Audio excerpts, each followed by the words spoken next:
Hello and welcome back to Hot Topics, the DuraSpace community webinar series. My name is Christy Searle and I will be facilitating today's session. Just a reminder that the chat window is available at the left side of your screen. At the end of the presentation today, we will be taking questions from our audience and we'll ask you to post your questions in the chat window at that time. We're pleased to have you with us today for our second webinar in the VIVO plus Share Hot Topics series. We are joined today by Andi Ogier from Virginia Tech. Andi will be presenting today's webinar, Institutional Perspectives on the Impact of Share and VIVO Together. Thank you for being here, Andi. I will turn it over to you.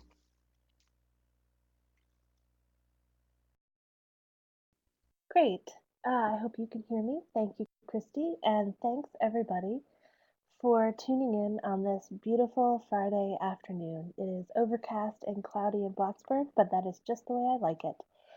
So today we're going to be talking about VIVO and Share from the institutional perspective. Again, this is the second installment in the VIVO and Share webinar series. If you haven't already, I highly recommend going back and viewing the webinar that Rick and Mike did last week. And then stay tuned, there will be a third webinar.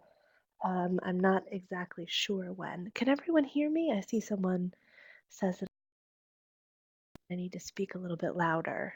Just a little bit louder, Andi, or you can adjust Okay. microphone volume using the microphone icon at the top of your screen.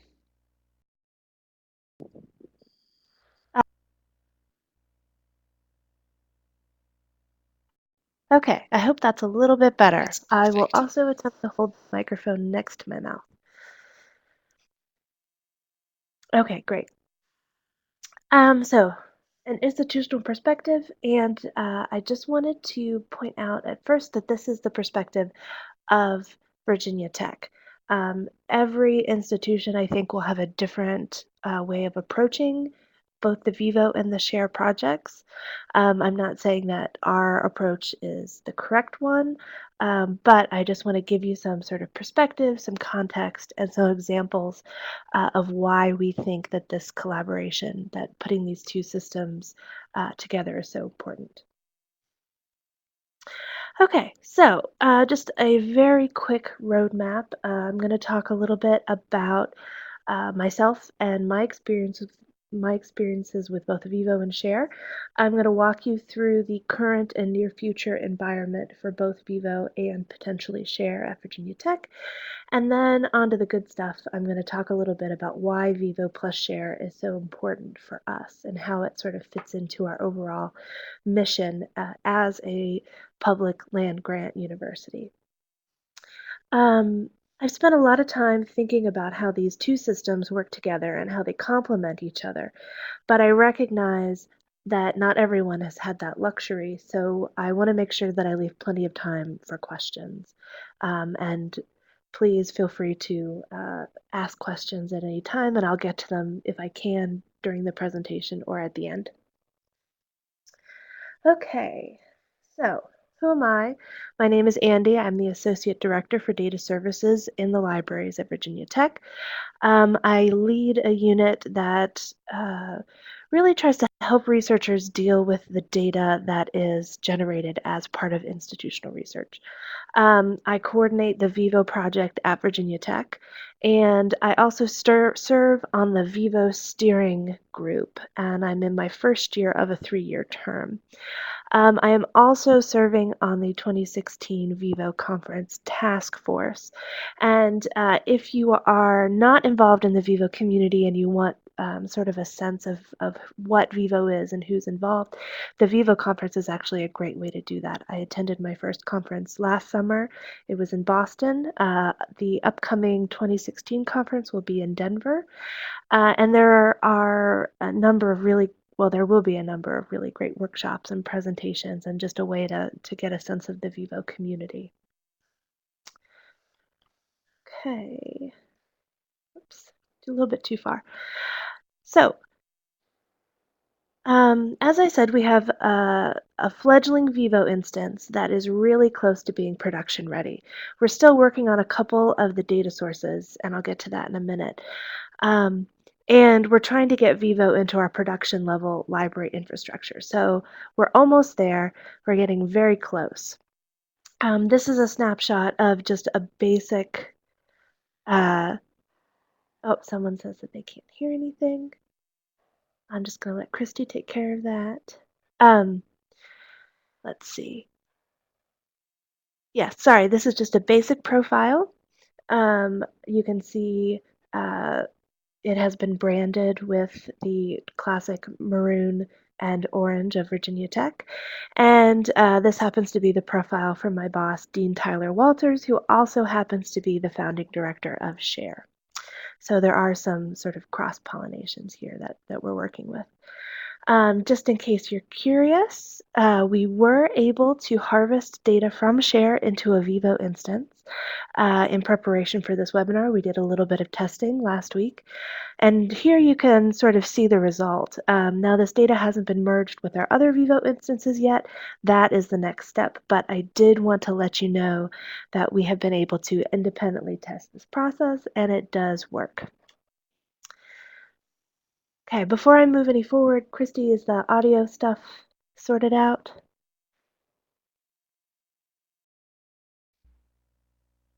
We can hear you just fine, Andi. I think it might be a local Okay, connection issue.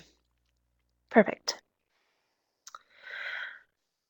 Okay, so if you missed the first webinar and you have no idea what VIVO and Share are, I am going to just give a very, very brief introduction. VIVO is many things. VIVO is a global community of researchers, leaders, scientists, scholars, administrators, developers who are all committed to collaboration and expanding knowledge creation across sort of institutional silos. VIVO is also a network of profiles that are created to enhance sort of discoverability. They're created to enhance collaboration. Um, they are created to enhance the development of new applications and visualizations and algorithms to create new knowledge. VIVO is also an application, a set of software that allows researchers to showcase their work, their interests, their publications, their grants, their teaching, their service, affiliations, all sorts of things. And VIVO is generally populated with trusted university data.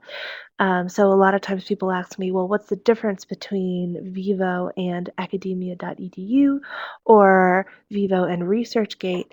And to sometimes a greater or lesser extent, the data from VIVO is coming from usually a very trusted institutional source. It may come through another system. There are a variety of um, corporate systems, not corporate systems, but sort of publishers who are working with VIVO, working with VIVO systems, and but the data itself is generally trusted university data. VIVO is also a linked data platform and an ontology for representing scholarship.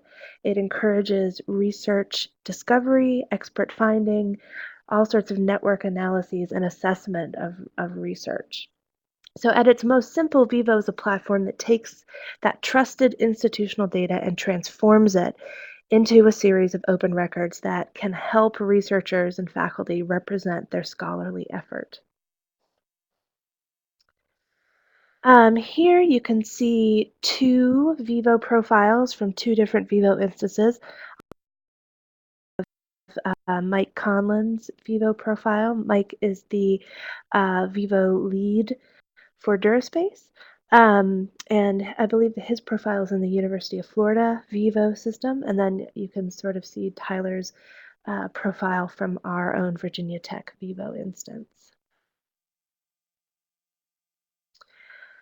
Okay, so moving on to Share. Share is an initiative of higher education, and their mission is to maximize research impact.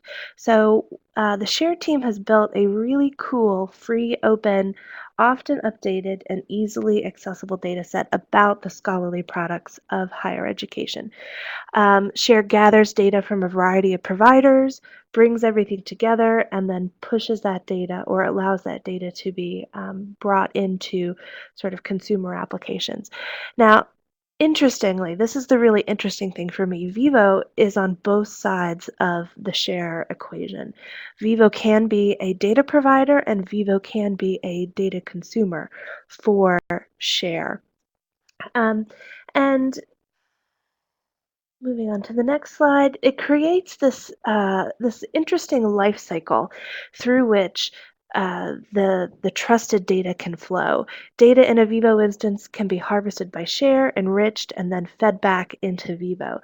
This cycle is both exciting and dangerous, depending on the kind of data that's being fed into the cycle, and that is why this trusted um, sort of quality assured higher education data is so important. The data sources are, oh, against too far. The data sources are the key. Share has, as of this morning when I looked, 99 content providers and over 5 million research events. The richness of this data is matched by its complexity. So Share's begun working on efforts to curate the data set.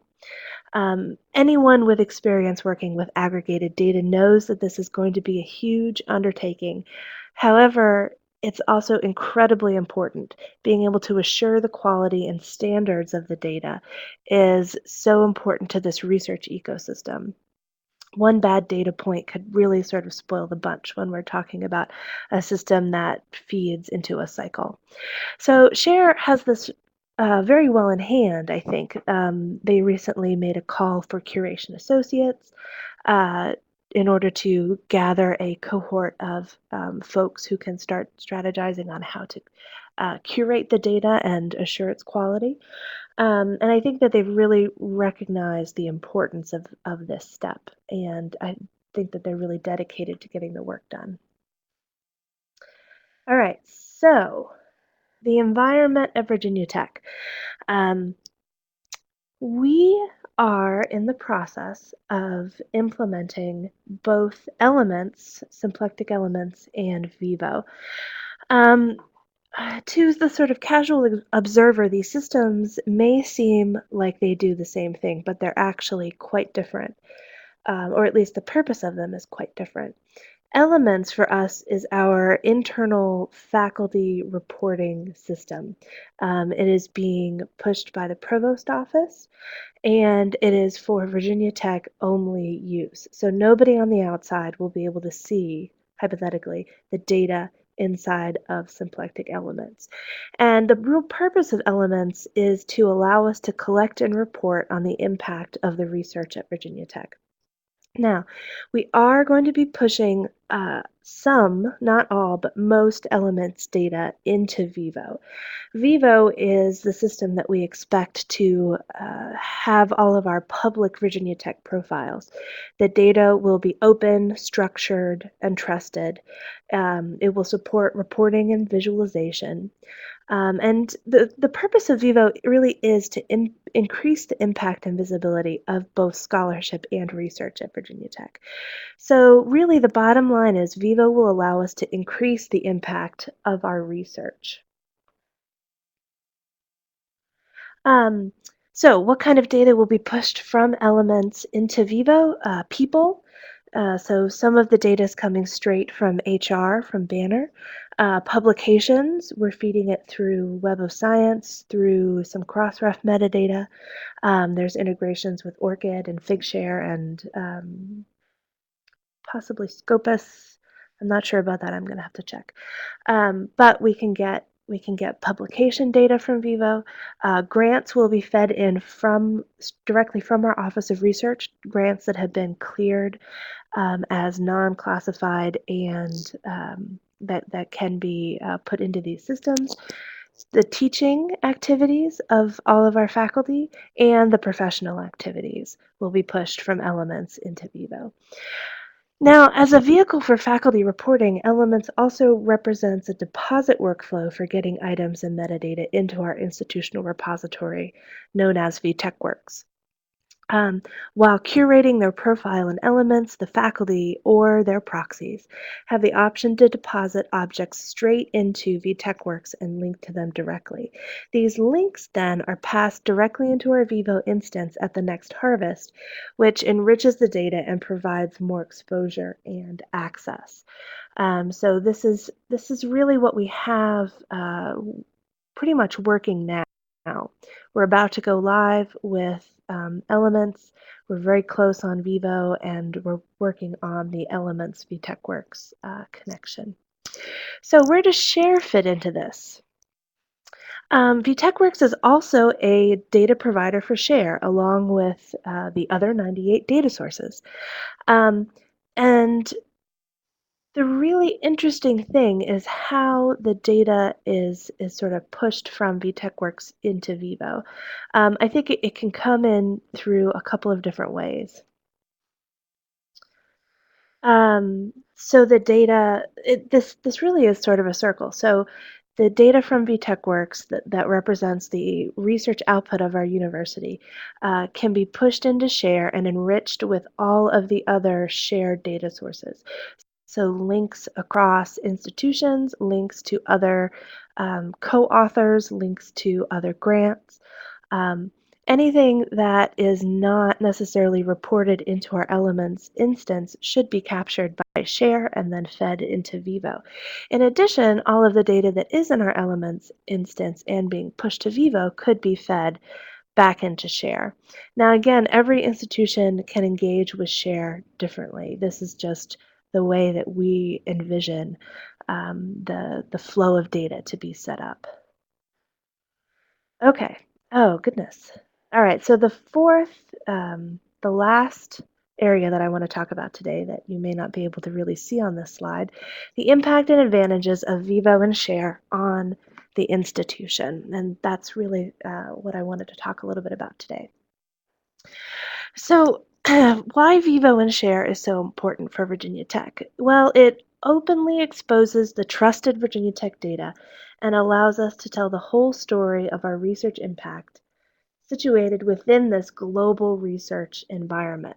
Um, that's sort of a complex statement, so I just wanted to break that down a little bit. So Vivo exposes this trusted institutional data from Banner, from our Office of Research, from the trusted publications, from the faculty themselves. Uh, and it exposes it to the open global research environment. The really cool thing about a Vivo instance is that you can get the data back out of it fairly easily. There are all sorts of acronyms for how one does this, and I should probably note that I am not the technical person. We have a systems engineer here working on both Vivo and Elements. He would be able to tell in a lot more detail how this works with things called Sparkle queries and triple stores and all sorts of things. But you can get the data out of it, and it exposes the data to that global research environment.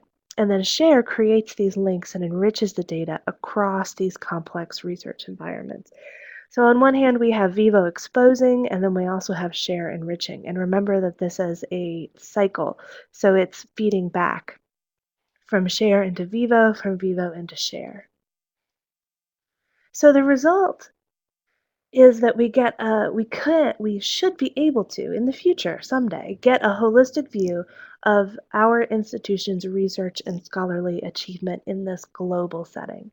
And for us, that's really the important thing, um, which I will get to in just a moment. So again, you can see how the data sort of feeds kind of all arrows point to Vivo, and it's enriched by all of these additional data sources.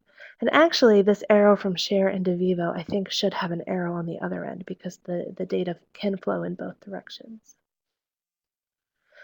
Okay, so another reason that Vivo and Share is so important for Virginia Tech, it allows us to increase the speed of research release and dissemination, which in turn increases the speed of knowledge creation.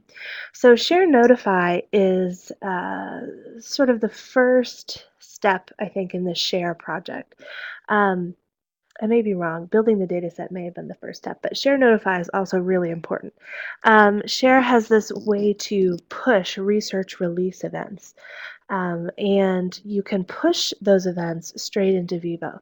So let me see if my next slide, okay, I'm going to go back one. So if potentially we have a faculty author who deposits their research into VTechWorks, and that data is pushed into Share, at whatever interval it normally is. Share would then create a research release event that could be immediately sort of grabbed into VIVO.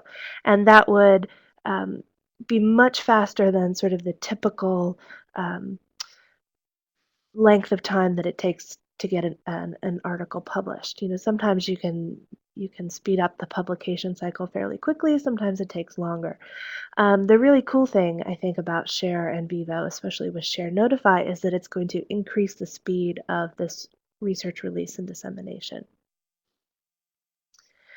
Okay, so overall, VIVO and Share will allow us to openly contribute in almost real time to the global research community, which fulfills the central mission of Virginia Tech as a land-grant institution. And this is really the key for us. Virginia Tech is a land-grant institution. We very much have this dedication to um, not not necessarily openness above all else, but sharing and being open to the community and contributing back to the community. Um, in fact, our new president, actually, he's been here for over a year now, so I guess he's not new. Timothy Sands wrote an open letter to the Virginia Tech community, challenging us to engage in a visioning process to support the goals of advancing our status as an internationally recognized global land-grant institution and strategically addressing the challenges and opportunities presented by the changing landscape of higher education. And these two things, the advancing our status as a land-grant institution and addressing these very fast-paced changes in the landscape of higher education. I think VIVO and Share allow us to address these sort of head-on, um, and really allow us to, I think, contribute effectively to these goals. So again, we have this VIVO and Share life cycle. I have been thinking about how to sort of categorize this life cycle. There are millions of life cycles out there: data life cycle, research life cycle, all kinds of different life cycles. And I think that this life cycle, the VIVO and Share life cycle, is one that is measured by a broadness of impact. Um, that's really what these two systems together are providing. They're providing us a way to broaden the impact of our research at Virginia Tech, but not just like the article, not just the grants, but also the supplemental publications, the data sets, the presentations, the scholarly activities, the teaching, the coursework. Um, Everything kind of feeds into this, and VIVO allows it to share it really openly with the entire realm of higher education. So this is actually my last slide. I've run through this very quickly, so there's plenty of time for questions, and you can ask me to clarify things that I may have muddied.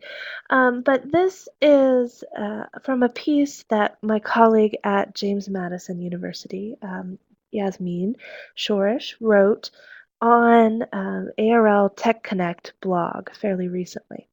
And this, I think, is a really sort of beautiful way to think about the promise of Share and the promise of VIVO. She wrote it specifically about Share, but I think connecting Share and VIVO really intensify what she's talking about. And Share really aims to connect anyone with these research outputs of higher education, regardless of format. Um, it wants to help expand the reach of information and new knowledge creation, and to really democratize information in a global setting.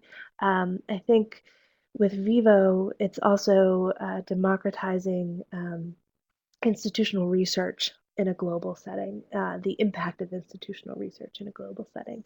And this, again, for us is very important, especially as a public land grant university.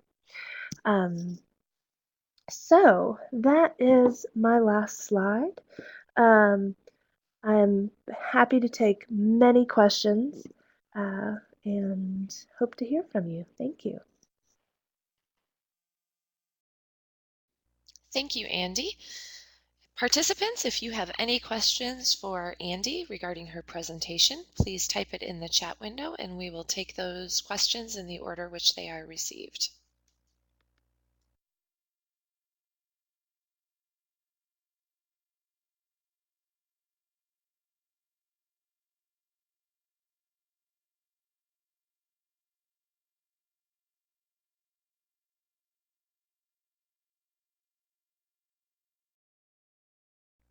Okay, so our first question, is there a way to keep some information private or internal using VIVO and Share? Interesting. Share is built for open dissemination of information. So I would say that you would not want to put any sort of private information into Share. Or sorry, Vivo. Sorry, Vivo.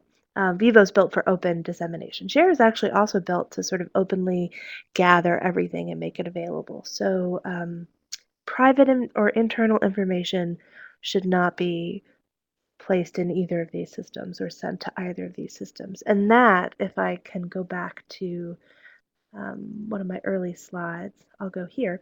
That is what Elements is providing for us. Elements is providing that secure place to keep our internal private Virginia Tech only information. Could you go over the differences and similarities between Elements, VIVO, and Share? Sure. Again, Elements is that internal system for us that our provost and our university administrators want to use to collect and report on the output of the university. Vivo is this open system that allows us to connect, to disseminate, to um, contribute the impact of our research to this sort of global setting. And then Share is the let's see how to put it. Share is the thing that collects all the data together, not just from VTechWorks, but from all the 100 or so other data providers. And if you look on their website, you can see a list of all of their data providers. They're gathering research materials from, oh goodness, it's a ton. It's institutional repositories, it's data repositories, it's all kinds of different organizations. So the differences are really sort of in intention. Also, Elements is a proprietary system, so we did have to purchase it, I believe. Vivo is an open system, so it did not cost anything except in sort of the development labor to implement it. And then Share is something that's funded by IMLS and Alfred P. Sloan Foundation and really sort of captured and managed by ARL with assistance from the Center for Open Science. So these systems are very complementary and they initially seem very similar. They do very similar things, but the real focus of them is quite different.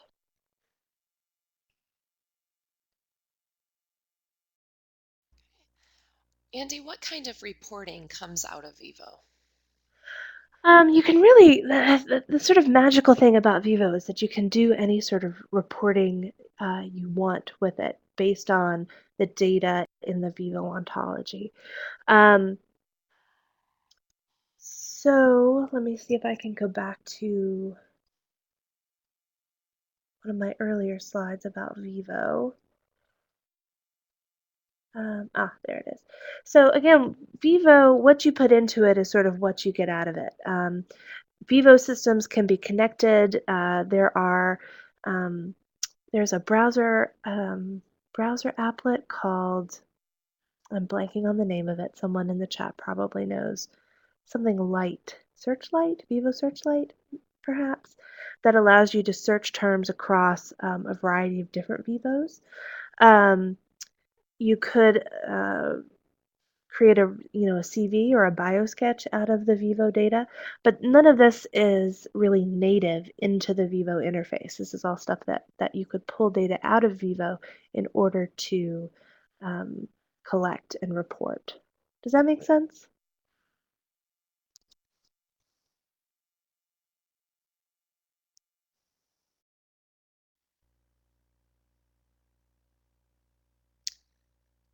Okay, we'll wait for a comment on that. In the meantime, how much work is required by individual faculty members to create a Vivo profile? That's an excellent question. So at Virginia Tech, we are not planning to have the faculty create their own Vivo profiles. We will create that for them out of the Elements database. So the idea is that they would make the changes in Elements, and then any changes would be pushed into the Vivo at the next sort of sync or harvest. Now, I know other institutions and other Vivos have their own um, sort of homegrown ways to allow faculty to change the data in their Vivo instance. Duke, I believe, does that. Some of the others, I'm sure, do as well. If you want to see a list of the Vivo sites, vivoweb.org has a whole bunch of them. Um, but it does not sort of natively have an easy way to create or uh, change an individual profile. So Elements for us is that system where the data is allowed to change. It's got a great user interface for the faculty to use. There's all sorts of authentication stuff that goes on the front so that only Virginia Tech folks can use it, so that only the person who has the profile can change the data, and then all of that is pushed to Vivo. Okay, before we take our next question, I just want to read a post that Rick Johnson, the curator of this series, posted in the chat. He was following up with Adrian's question, is there a way to keep information private or internal using Vivo and Share?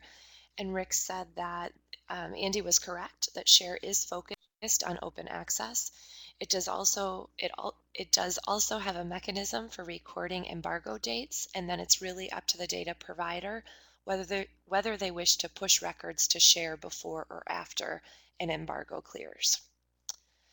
So let's Oh, take great. our next question from David, which is, has Virginia Tech connected its Vivo with other Vivo instances? Not yet. Our Vivo is not in production yet, so we are still keeping it locked down and making sure that the transfer from Elements into Vivo looks good. Now, that said, we are contributing to the Vivo Sura project. So many acronyms, which is the Southeastern University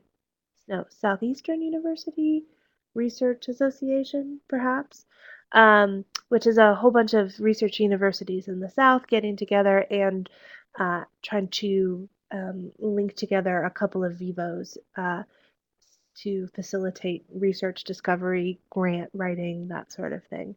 Um, so the short answer to your question is not yet, but that is very high on our list of things to do,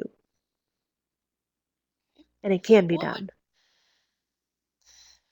what would be involved in getting the benefits of Vivo and Share impacting in foreign academic environments in developing economies? Hmm. The impact. I'm sorry, what was the first part of the question? What would be involved getting the benefits of Vivo and Share impacting in foreign academic environments in developing economies?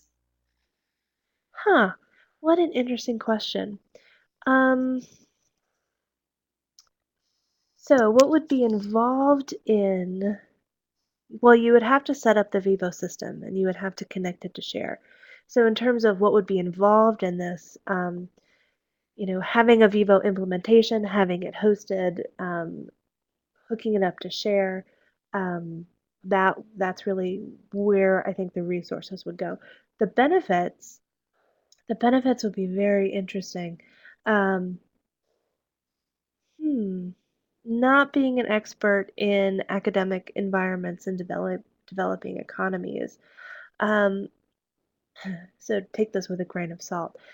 But, uh, the share notify system, I think, would be really interesting to sort of speed up that pace of research, to connect the academic environments in these developing economies a little bit closer and to facilitate research and sharing of information and sharing of ideas. It could be potentially a very interesting project for someone to take on? Yeah, that's a fascinating question. Right, we have a couple people typing in questions. We do have time available, so if you have a question for Andi, please feel free to post it in the chat window. I think I talked a lot faster than I was expecting to, so I'm sure that there are many more questions out there. While we're waiting for a few more to come in, I just want to remind everybody of our third webinar in this series, How to Get Started Tracking Scholarly Activity with VIVO and Share, which will be presented on Monday, March 21st at 12 p.m. Eastern. So I do hope you can join us for that. And Terry's interested in knowing what the response has been from faculty on your campus. Oh, they are very interested in Vivo. Um, One of the things that we plan to do as soon as we have a production ready Vivo instance is to start doing faculty focus groups to start seeing what kind of data they like to see in the Vivo and what kind of data they do not like to see in the Vivo. Um, so the faculty, I think, are cautiously interested. The administration, I think, really sees the value in it. Um, Again, connecting it to this sort of global land grant, public institution idea. So I think the jury's a little bit still out on the faculty. They are interested but cautious.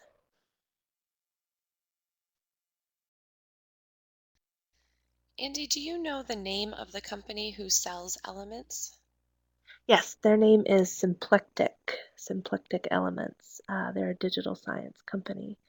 And they're not the only ones who have systems that feed into Vivo. Thomson Reuters also has a product that does that, as does Elsevier, I believe. Um, and there are many Vivo instances that don't use any of these proprietary systems. They sort of build their own data feeds and push them into Vivo, and they really put a lot of development time into building and maintaining this Vivo system.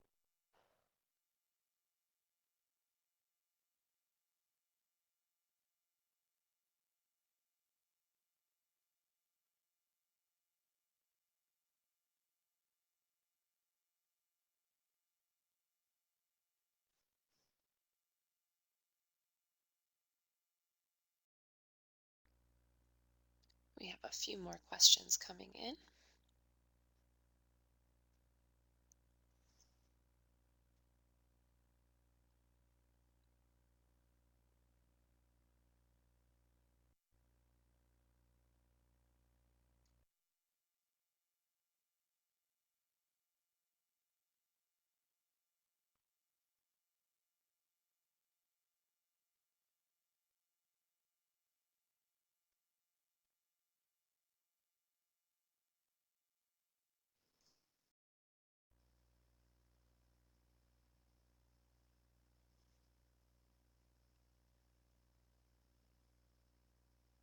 Joseph notes that there are a lot of great opportunities coming up for VIVO and Share. Keep us posted.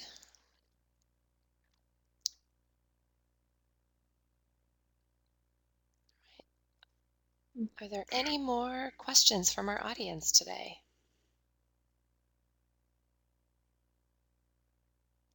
All right. Well, at this time, on behalf of DuraSpace, thank you so much, Andi, for presenting this webinar to our community. We do appreciate it. I thank all of you for joining us today, for your excellent questions. Let's go ahead and take Adam's question, and then we will conclude today's session. So it sounds as though your library is well staffed for this kind of initiative and that your admin supports locating this type of initiative within the library. How feasible do you think it would be to implement VIVO at an institution where this isn't the case, where the library isn't staffed to support it? That's a very interesting question. So the Vivo community has been very aware of the cost that it takes to implement a Vivo, and they're really working on making it much easier. Um, so the staff cost, the resource cost, and the backing of the administration, I think, are sort of two different things. Um, to implement Vivo here at Virginia Tech, it's really only taken one person, and that's my systems engineer, to actually, uh, you know, install, hook up all the data feeds, and do the branding and that sort of thing.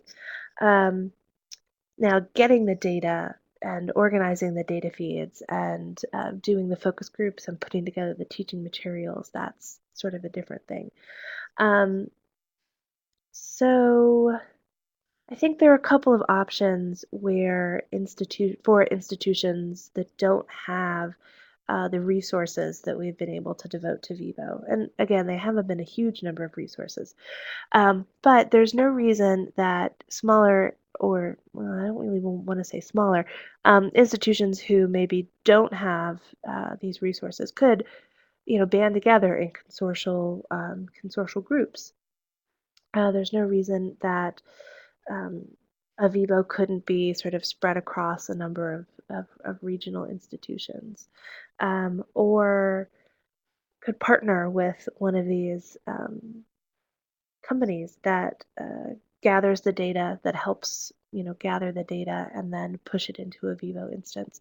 So there certainly are a number of options available. Um, and the Vivo community is really devoted to making Vivo something that can be adopted across a variety of institutions. It doesn't just have to be big research universities or big research libraries. It Vivo is an open source system. All you really need is a developer and someone who can put together the data and figure out the policies. I hope that answers your question. Uh,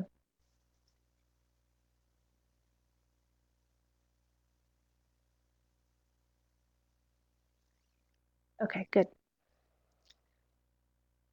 Maybe Joseph is interested in learning more about any type of staff training that you've had to conduct. Yeah. Well, do you mean training on the Vivo system or training in order to get Vivo up and running? They're two different things. I can comment on both. Um, so my systems engineer uh, had to really has to understand the underlying system of Vivo. So any sort of semantic web, linked data, XML, Sparkle queries training would be very helpful. In terms of staff training to use a Vivo, we're still developing those materials, and it's really going to be about the data flow. So I will actually probably use the slides that I created for today to help faculty navigate the flow of data between these systems. And Vivo, of course, is very well documented on the DuraSpace wiki. It's got its own section, and the Vivo community is really great and really wants to help out with uh, new implementations of Vivo that may need some advice or being pointed in the right direction.